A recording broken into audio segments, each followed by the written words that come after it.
Attack by technology. Okay, keep an eye on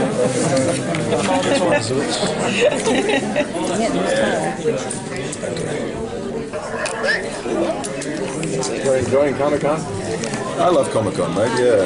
I mean, it's such a party, you know, for everybody who's involved. You know, the fans and the actors and the production companies. You know, we get to come here and celebrate, you know, what we've done. So yeah, it's a good party. Yeah. Definitely. And they give away free alcohol. So it's all good. It's all good.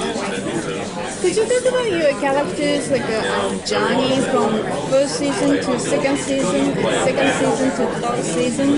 Okay, so first season was individuals brought out of context of their own worlds into slavery, and then you had the Roman, might that was the reason why they were slaves in the first place. And the first season was just about the Ludus, really, just about the House of Batiatus and the characters that were confined in there. And I guess where Spartacus stems from is that one man who dared to challenge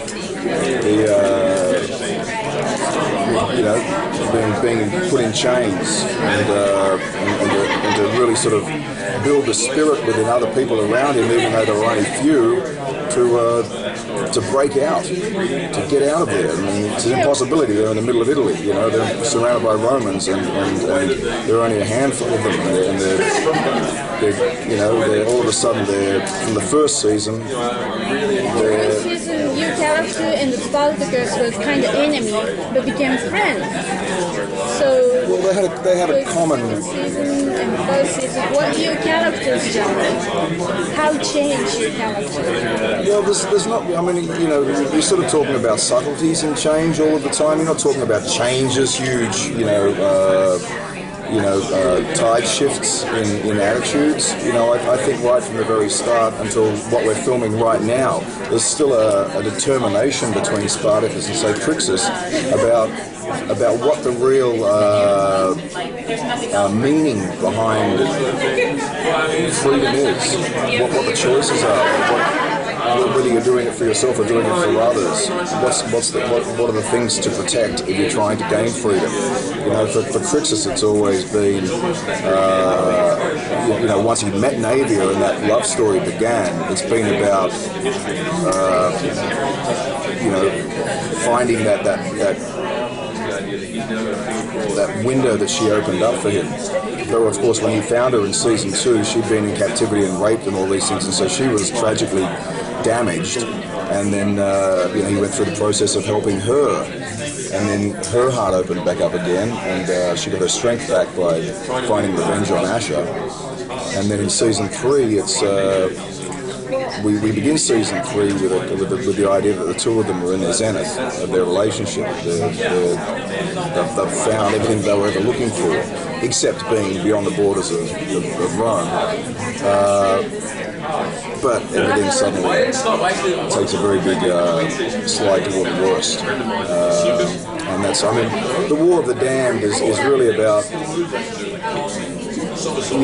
Spartacus and the rebellion having moved all the way through first and second season, and then finding themselves at a decision-making point where the borders are close and can they get out? But the Romans have now realised that this is not just a small rebellion that needs to be dealt with and sort of squashed. It's really a movement, and if the movement was to succeed, it would be the end of Rome. It would be the end of, if they're beating major legions of Rome, and that went out as a message to the rest of the, to the Ottoman Empire and whatnot. If it went out there, then they would come in and squash Rome. And so Rome has to really exhibit, not only for the sake of squashing the rebellion for their own cause, they need to exhibit it, in terms of what it means for them in terms of international relations as well. This is the season that's about Rome bringing all its might and enormous power in to squash this group that have dared to defy them.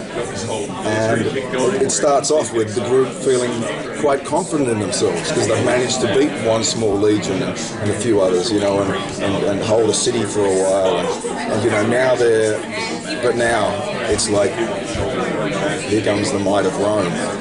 And yeah, you know, anybody who researches and knows the history of it knows that it doesn't end well.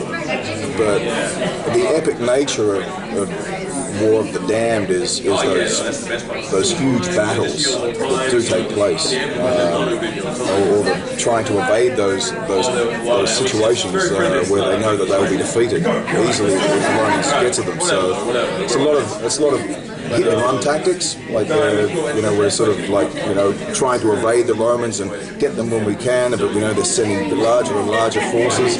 So we're sort of like saying goodbye to each other slowly as the end nears, you know. Do you have any internal conflict to resolve in this? Something with yourself, overcoming something? Look, Crixus and Spartacus have a kind of a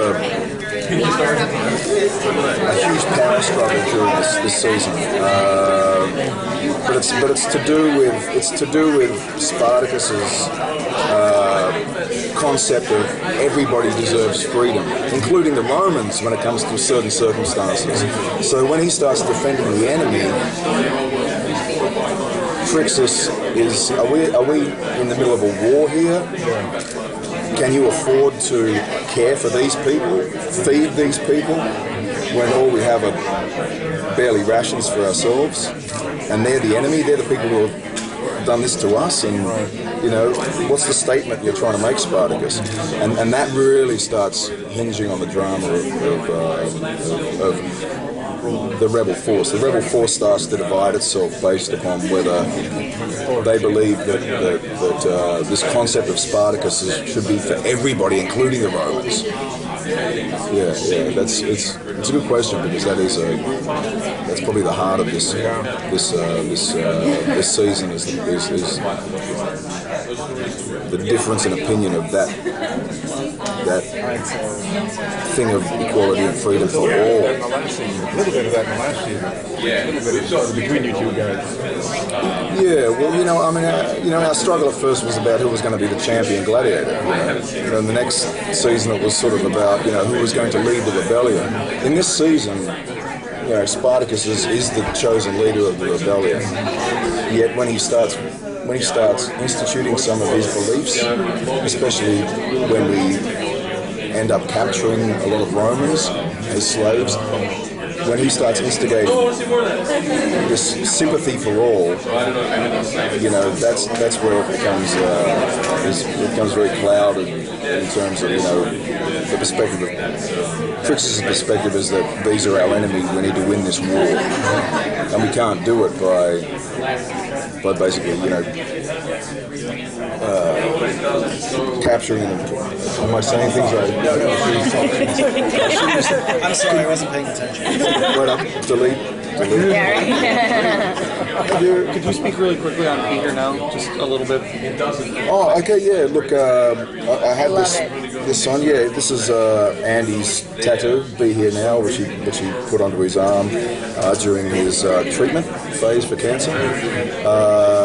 Be Here Now is a documentary that was shot during Andy's treatment phase, and right up to the point, I think they shot right up to a few days before Andy passed away.